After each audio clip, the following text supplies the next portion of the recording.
Bismillahirrahmanirrahim. Assalamualaikum warahmatullahi wabarakatuh.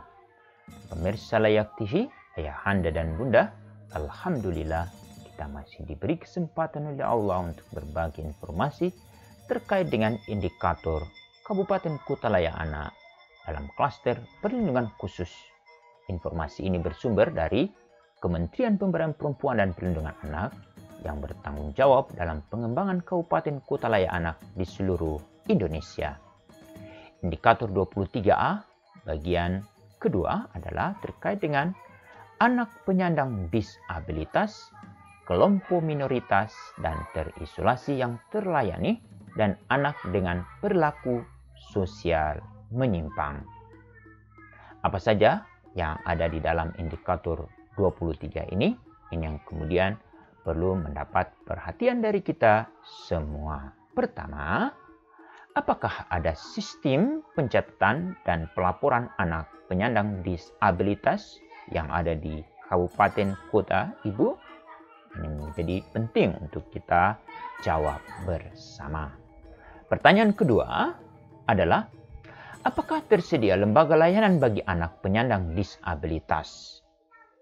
Pilihannya ya atau tidak. Pilihan ya, apa saja? Pertama, anak disabilitas penglihatan, anak disabilitas pendengaran, anak intelektual, anak disabilitas intelektual, anak disabilitas fisik, anak disabilitas sosial, anak dengan gangguan pemusatan perhatian dan hiperaktif, anak dengan gangguan spektrum autisme, anak dengan gangguan ganda, anak lamban belajar, anak dengan kesulitan belajar khusus, anak dengan gangguan komunikasi dan bicara, anak dengan kecerdasan dan bakat istimewa. Berikan informasi ini menjadi informasi yang sangat penting. Kemudian, apakah ada sistem pengasuhan bagi anak penyandang disabilitas? Pilihan jawabannya ya atau tidak. Jika ya, apa bentuk kontribusi pemerintah daerah yang dimaksud? Pertama, adanya pendataan dan pemutakhiran data, sosialisasi, pelatihan orang tua anak disabilitas, bantuan keuangan, pelatihan masyarakat atau aktivis di lingkungan keberadaan anak disabilitas, kemudian bantuan peralatan atau sarana prasarana. Ini semua dibuktikan dengan laporan. Kemudian, apakah sarana dan prasarana publik telah memperhatikan aksesibilitas bagi anak penyandang disabilitas? Pilihan jawabannya ya atau tidak. Jika ya, apa bentuknya?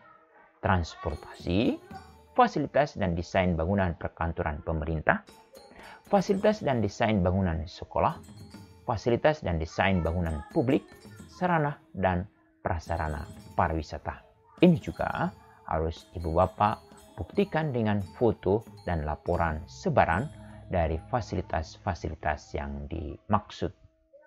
Kemudian, apakah bentuk pemberian kesempatan partisipasi dan apresiasi bagi penyandang disabilitas? Yaitu melibatkan dalam forum anak, pameran hasil karya anak penyandang disabilitas, penyediaan beasiswa bagi anak penyandang disabilitas berprestasi, kemudian pelibatan dalam kegiatan kreativitas.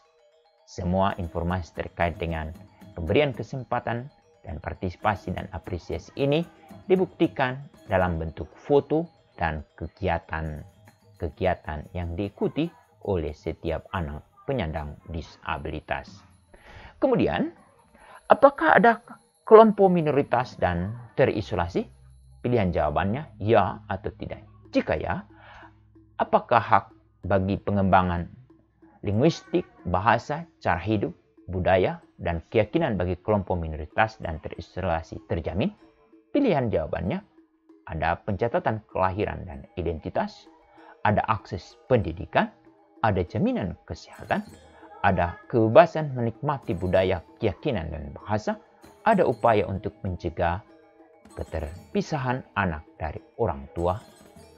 Informasi ini semua harus dibuktikan dalam bentuk foto dan laporan kegiatan yang diikuti oleh anak dari kelompok minoritas dan terisolasi.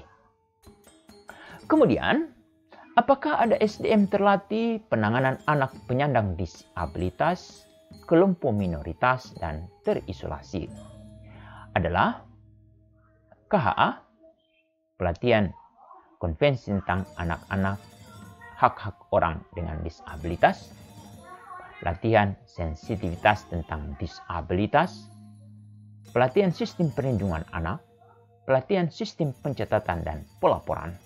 Dan ini semua harus dibuktikan dalam bentuk foto dan laporan kegiatan pelatihan. Kemudian, apakah pemerintah daerah mempunyai pedoman pencegahan dan penanganan komprehensif bagi anak dengan perilaku sosial menyimpang? Sebutkan dokumen yang dimaksud.